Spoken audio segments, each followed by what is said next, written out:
أعوذ بالله من الشيطان الرجيم. بسم الله الرحمن الرحيم. يا أيها الذين آمنوا ليبلونكم الله بشيء من الصيد تناله أيديكم ورماحكم ليعلم الله من يخافه بالغيب فمن اعتدى بعد ذلك فله عذاب أليم.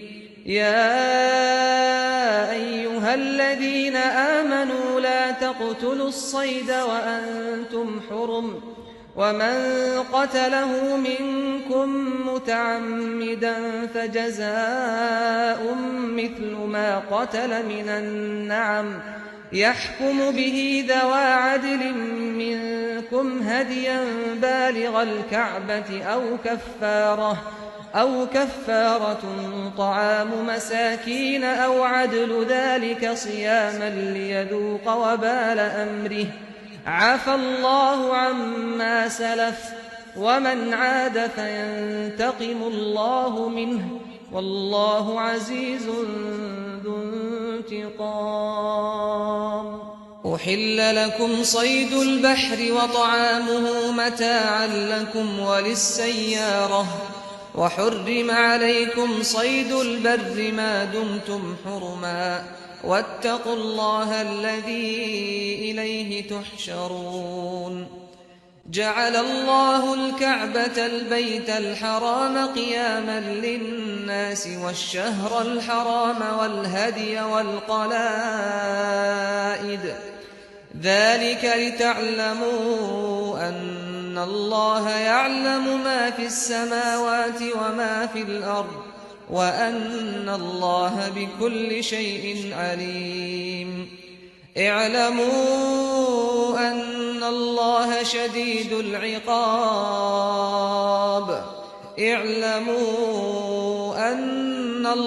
شديد العقاب وأن الله غفور رحيم.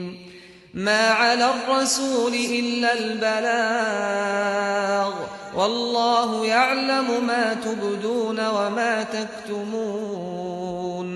قل لا يستوي الخبيث والطيب ولو أعجبك كثرة الخبيث فاتقوا الله يا أولي الألباب لعلكم تفلحون.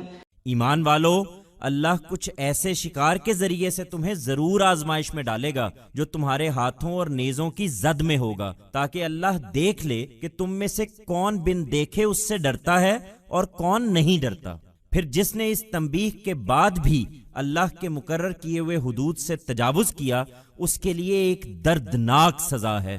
ایمان والو، احرام کی حالت میں شکار نہ مارو، یہ ممنوع ہے، اور یاد رکھو کہ تم میں سے جس نے جانتے بوجھتے اسے مارا، اس کا بدلہ تمہارے مواشی میں سے اسی کے ہم پلہ کوئی جانور ہے جیسا اس نے مارا ہے، جس کا فیصلہ تم میں سے 2 عادل آدمی کریں گے، اور یہ نیاز کی حیثیت سے کعبہ پہنچایا جائے گا، یا نہیں تو اس گناہ کے کفارے میں مسکینوں کو کھانا کھلانا ہوگا یا اسی کے برابر روزے رکھنا ہوں گے، تاکہ وہ اپنے کیے کی سزا چکھے۔ اس سے پہلے جو کچھ ہو چکا اسے اللہ نے معاف کر دیا ہے، لیکن اب اگر کسی نے اسے دہرایا تو اللہ اس سے بدلہ لے گا۔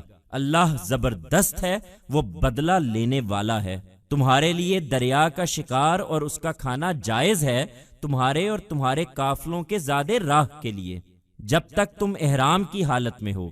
خشکی کا شکار البتہ تم پر حرام کیا گیا ہے، اس کے قریب نہ جاؤ، اور اللہ سے ڈرتے رہو جس کے حضور میں تم سب حاضر کیے جاؤ گے۔